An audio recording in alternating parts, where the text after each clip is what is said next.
Uma boa tarde na paz do Senhor Jesus. Estamos dando início a mais uma entrevista aqui pela Rádio Só Gospel. Estamos fazendo esse trabalho sempre aos domingos, que temos a oportunidade. Estamos entrevistando pastores, pregadores, cantores, né, ministros do Evangelho, com o objetivo de promover a fé ou encorajar aos missionários, ministros que têm chamado de Deus. E nesta oportunidade a gente está tendo o privilégio aqui de ter conosco aqui, aceitou o nosso convite, o nosso irmão presbítero Arimateia, né, que pertence ao Ministério Revelação de Deus, né, e hoje ele está conosco aqui. A paz do Senhor, irmão Arimateia, tudo bem? Paz do Senhor, tudo bem, né? Deus continue nos abençoando. Amém. A gente conhece o irmão Arimateia há bastante tempo e temos acompanhado de longe, né, o trabalho, principalmente do pai dele, que tem sido um grande guerreiro no Evangelho do Senhor Jesus, né? Homem desbravador, podemos dizer assim, né? E hoje não estamos entrevistando o pai, mas o filho, que também tem uma história, uma carreira gospel, né? Eu gostaria de perguntar de início assim, se faz muito tempo que o irmão está no ministério. No ministério eu estou há 6 anos. 6 né? anos. De cristão aí tem aproximadamente 18 anos. 18 anos servindo ao Senhor. Servindo ao né? Senhor. Então, pelo visto, você não acompanhou seu pai desde a infância.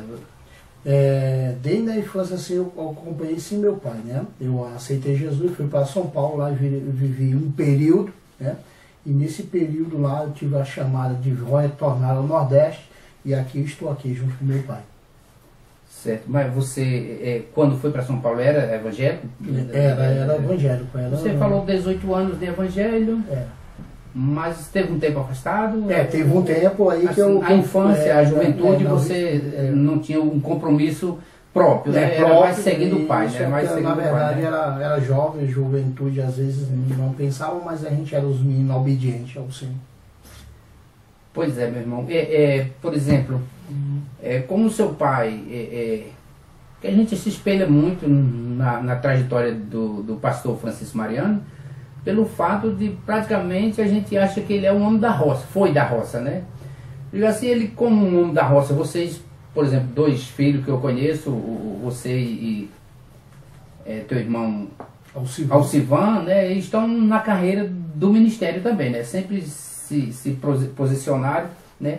Eu digo assim, como seu pai, sendo um homem que veio da zona rural, né? O que de bom ele passou para vocês, que vocês sempre agradecem por ter aprendido com ele? O que na verdade nós sempre fomos uma família, né, voltada para os preceitos familiares, que é isso que meu pai nos passou, né? Na verdade nós somos 4 irmãos, né? Uma irmã, né? E aí a gente tivemos sempre uma educação do nosso pai, que isso foi muito importante para que hoje nós tivéssemos aí essa intimidade com Deus, né? Então isso eu agradeço muito a meu pai, né, a minha mãe, pela educação que eles me deram. E antigamente era muito mais fácil de ser educado, porque antigamente não tinha o que se tem hoje. Hoje as pessoas não estão dando mais um prestígio, um crédito à palavra, né, à doutrina, né? Principalmente os filhos aos pais não querem dar mais, ter um respeito, né? No teu caso você agradece o que herdou, né, dos seus pais, né, como educação, não só a educação cristã, mas uma educação, o caráter, a boa conduta, né, essas coisas assim. Mas me diga, que ocupação o irmão tem hoje no ministério, na missão do Reino de Deus? Bom, a ocupação que eu tenho é servir. De que forma você está servindo? Na parte de cuidar da mocidade, na parte de orientar alguns irmãos da igreja, na parte de evangelismo, da parte de visitar as obras, ajudar os demais pastores. Então eu estou nessa parte de servir. Por que servir? Servir, quando nós chamamos de servir como servo, né? Essa palavra ela é muito aceita no céu. E na verdade lá no céu vai dizer o seguinte: vem bendito de meu Pai, né? Você como servo vai entrar no meu gozo. Ele nunca vai dizer um presbítero ou um pastor entra para cá. Diz, não, é servo. É servo. É servo. Então eu prefiro essa palavra servo, porque essa palavra servo é quem vai nos colocar no reino do céu. Não é o título. Você reflete aí no que Jesus disse, quem quiser ser o maior sirva, né? Sirva. Foi o que ele fez. Porque na verdade, quando Jesus estava dizendo o seguinte, ó, eu sou o Senhor, mas o Senhor está servindo. Tá certo? Então, se nós entendemos esse contexto da palavra de Deus, nós não vamos ser Senhor, nós vamos ser servo. Então é isso que eu pretendo ser, servo. Servir ao Senhor até a volta dele. Graças a Deus que continuamos, não digo só você, que continuamos com esse espírito de servo, né? De estar sempre apto a servir o Reino de Deus. Eu gostaria de fazer uma pergunta seguinte: como você foi para o Sul? Estava um pouco assim, sem responsabilidade na igreja, cristão, mas sem responsabilidade. E chegando lá você teve esse chamado, começou a se envolver na obra lá, porque quando você veio você já estava comprometido com a obra de Deus, né? Quando você voltou para aqui o Nordeste, né? A pergunta é o seguinte: há um contraste entre a forma de evangelização do Sul e a forma de evangelização aqui do Nordeste? Perseguição, aceitação? Não há. Não há um contraste entre lá e cá. Porque evangelismo é evangelismo. Vai ter as suas dificuldades, vai ter lá, como aqui também vai ter. Né? Só depende de quem está evangelizando ao ponto de vista. Se ele encarar para as dificuldades, ele vai dizer que o Sul é mais fácil, o Nordeste é mais pior. Mas como é servo, o servo ele não olha para as dificuldades, ele vai em vão. Então, evangelizar em qualquer lugar, em qualquer estado, vai ter as suas aceitações e os seus repúdios. Então você concorda que tanto faz no Nordeste, no Norte, como no Sul, Sudeste, as barreiras, as dificuldades são as mesmas? São as mesmas, porque é de aceitar a Jesus. Entendi. Nós temos dificuldade no Sul e temos dificuldade aqui no Nordeste das pessoas aceitarem a Jesus. Né? Então nós vamos ver que os pastores sofrem muito com isso. Então, envolvido, né, cristão há 18 anos, envolvido no ministério, né, agora, como você falou aí, auxiliando provavelmente o seu pai que preside o ministério, né, visitando igrejas, orientando pastores, obreiros em geral, né. Eu pergunto assim para você, tem o companheirismo de uma esposa, filhos que sempre auxilia, que dão uma força, que ajuda assim no trabalho? Eu tenho, graças a Deus, que Deus ele me colocou alguém do meu lado que reconhecesse a vontade de Deus tem na minha vida. Então isso é um grande privilégio para mim, de ter uma esposa e filhos que me entendem, me compreendem o chamado que Deus tem na minha vida. Sem isso, talvez eu não fosse o que eu sou hoje. Conseguisse ministrar isso, da forma que ministra, se disponibilizar a obra da forma que se disponibiliza. Né? Então, pastor, presbítero Arimateia, eu gostaria de perguntar assim, se tem algum milagre marcante na sua trajetória, mas pode ser na sua vida, na vida da sua família, algo que realmente marcou. Isso Deus fez para provar que Ele é Deus. Tem um milagre muito importante, foi quando eu aceitei a Jesus. Esse foi o melhor milagre que aconteceu na minha vida. Ele transformou, né, o meu viver, a minha forma, o meu caráter, quando eu aceitei. Então esse é um grande milagre. Aconteceu outros milagres, mas eu considero que esse foi o grande milagre. Porque na verdade ele me aceitou. Não foi eu que aceitei ele. Ele que me aceitou. Ele que disse o seguinte: filho, pode fazer parte da minha família. E isso é um grande milagre. Na verdade, porque o ser humano não aceita o outro, mas Deus nos aceita. Com todas as falhas e defeitos, né? Eles nos aceitou. Então esse é o grande milagre. Graças a Deus. Mas se quisesse acrescentar um milagre de cura física, de livramento, de alguma coisa, você citaria o quê? Eu citaria a minha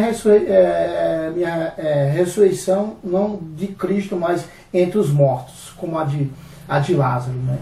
Porque quando eu cheguei de São Paulo, a gente foi fazer um serviço elétrico na igreja e a gente tinha uma festividade, e nessa festividade a gente correndo lá, a gente estava fazendo uma instalação de uma lâmpada e uma lâmpada não acendeu. Eu coloquei uma escada de ferro, a igreja, os meninos estavam lavando, e lá eu vou trocar essa lâmpada. Só quando cheguei lá o fio não estava apartado, eu fui emendar os fios, né? E lá peguei no ferro e peguei no fio, aí eu caí entre os bancos, aí aproximadamente 3 metros no chão, como morto, né? Mas isso é um grande milagre também de Deus, como morto. Mas meu pai correu de lá e disse, eu não aceito perder meu filho, porque ainda tem grande coisa para fazer. Você caiu paralisado pelo choque, uma altura de 3 metros de altura, e ainda tem marcas ainda nos meus dedos. Da queima do choque, né? Aí seu pai entrou em... Aí meu pai entrou e repreendeu o espírito de morte, disse que não aceitaria porque ainda tinha grandes coisas aqui na Terra. O que é interessante é nesse intervalo desse choque aí, de mais ou menos 10 minutos, aí foi onde eu fiz uma oração a Deus. Deus, cuida da minha família. Cuida da minha... Isso, teve consciente, só um momento de consciência. E daí quando eu oro a Deus para cuidar da minha família, eu apago por completo. Porque eu senti que os meus corpos, os meus nervos, estavam atrofiando e não tinha como eu escapar. Então eu disse, ó, a morte é mais forte do que eu não consigo escapar. E aí foi onde passei alguns minutos acordado, e quando acordei no hospital, louvando ao Senhor. E os médicos dizendo assim, é um milagre. Glória a Deus. Neto, aí você está ouvindo aí esse depoimento, esse testemunho, né, do nosso irmão presbítero Arimateia. Ele agradece primeiramente a Deus como o maior milagre, que na verdade não tem um maior milagre em nossa vida do que a nossa salvação, a aceitação que Deus teve por nós, né? Que a gente somos incapazes de merecer alguma coisa da parte de Deus, né? Nós como seres humanos, né?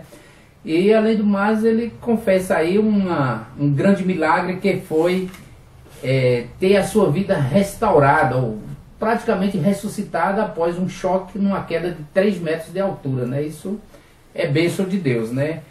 O cristão, no caso do seu pai, ele não admitiu diante de Deus que algo viesse tirar, ceifar de fato a sua vida, e ele recuperou, cobrou as forças e está empenhado na obra de Deus, né? Um testemunho maravilhoso, homem dedicado, né? Parece-me que você tem mais tempo na obra do que com a sua família, é isso? Na verdade, a maioria do meu tempo é mais na obra, é mais com as pessoas, né, que eu tanto amo. Eu tenho uma juventude abençoada por Deus, né, que eu me dedico tempo a eles, e também a igreja do Senhor Jesus. Então isso para mim é um grande privilégio, ser útil no reino de Deus. Isso é um privilégio. Então todas as vezes que às vezes eu sinto cansaço, porque eu canso, sou ser humano, canso, e hoje é um dia dele, né? Porque hoje eu tinha escola dominical, tinha riacho de boi, né? E tinha hoje o culto à noite para fazer isso. Então domingo é sempre sobrecarregado. E às vezes eu quero dar uma esmorecidinha, aí eu lembro do milagre que Deus me fez e me impulsiona para frente. Para que te deixei viver? Serve de combustível. E isso serve de combustível. Aí eu uso uma frase ou uma palavra que quero ser ferramenta na mão de Deus, até o ponto dela desaparecer. Presbítero, eu gostaria de citar algumas palavras aqui, e você vai falar segundo a sua compreensão, a sua interpretação, né? Não interessa que você interprete segundo o original da palavra, mas sim a sua fé, a sua crença, a sua compreensão, a sua interpretação, discernimento das coisas. Por exemplo, oração. Oração é algo fantástico. Porque quando Deus quer falar com a gente, Ele usa a palavra. E quando nós queremos falar com Ele? Oração. Temos que ter um tempo de oração. Então, se o cristão não tiver esse tempo de oração, como é que ele vai expressar para Deus o que está sentindo? Só através da oração. Né? Se eu for parar para falar da Bíblia aqui, né? Nós vamos passar aqui o dia todo falando sobre isso, né? Porque nós vamos ver que Ana sente uma necessidade, o que é que ela usa? Usa a oração, né? Então tem vários homens que usaram a oração para chamar a Deus a sua atenção. Hoje uma boa parte do cristianismo, eles só querem promessas, profecias, né? Coisas que edifiquem, que enriqueça, que supra as suas necessidades, mas poucos têm esse propósito que você tem que conhecer, de saber que a oração é o único meio de conversarmos diretamente com Deus e até consagrarmos a nossa própria vida. É porque a oração ela não te leva os flashes. A oração ela não te leva a isso. A oração ela te leva a purões. Ela te leva a lugares isolados. Então geralmente as pessoas não querem passar por esse sacrifício.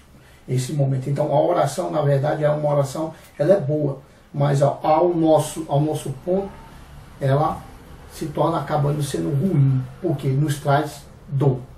Né? Você pode ver que você marca um período de oração, e nesse período de oração, você diz assim, é 1 hora de oração. Quando dá 30 minutos, o que é que você faz? Olha para o relógio e já deu 1 hora. Então é uma inquietação. Porque sabe, a carne entende que essa inquietação vai te tirar da presença de Deus. Então por isso ela fica inquieta. Dói tudo, dói joelho, dói braço, depende de como você esteja orando. Então, isso aí eu vejo a oração como essencial na vida de um cristão. Assim como nós não vivemos sem alimentos sem água, nossa alma também não vive sem palavra e sem oração. Então, oração. Você citou uma palavra aí, a nossa carne. Então, defina para mim, segundo a sua crença, obras da carne.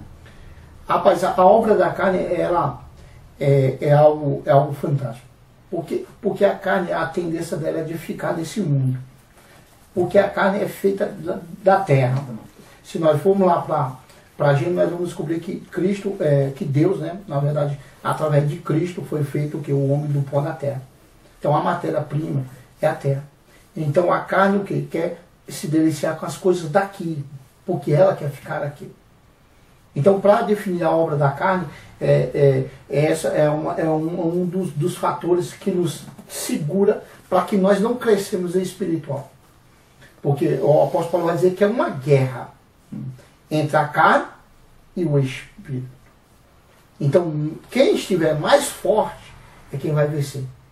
Então, se o espírito estiver forte, nós vencemos a carne com certeza. Agora, se a carne estiver mais forte, e vai vencer. Então o inimigo entende, no século que nós estamos vivendo, que ele precisa alimentar a carne para que o espírito não saia. Então nós, como cristãos, como os filhos de Deus, estamos dando muita ênfase, dando muita comida à carne.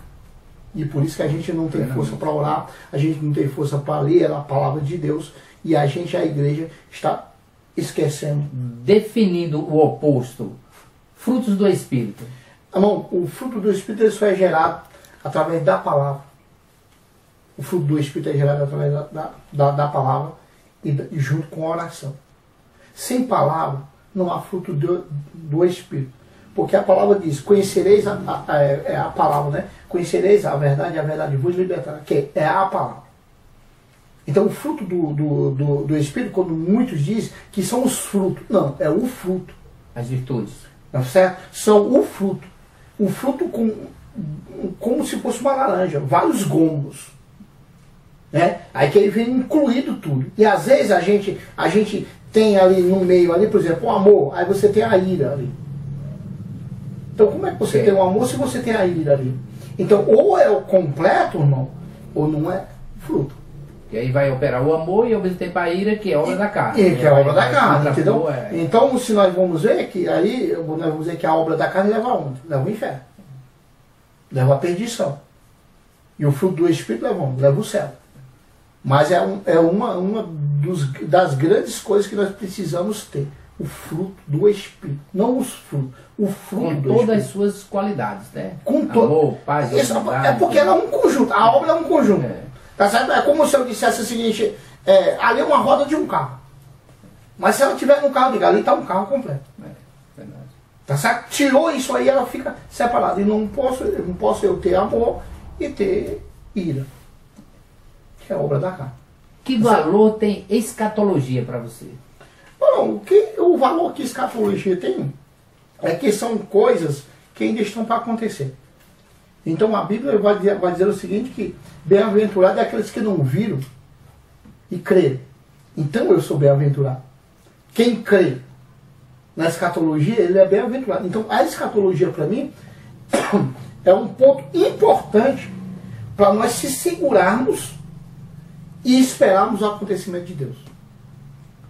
Que está para acontecer, né? E não tem como eu dizer o seguinte, não existe esse negócio. Porque tudo que está acontecendo no universo hoje já tinha sido... Um cumprimento de uma revelação da escatologia. Da escatologia. Já da escatologia. Então não tem como eu fugir, cara. Não tem como ninguém dizer assim, não, isso é invenção. Não. O que acontece, graças a Deus, que a Bíblia é fantástica. Os cumprimentos são grandes hoje. São grandes.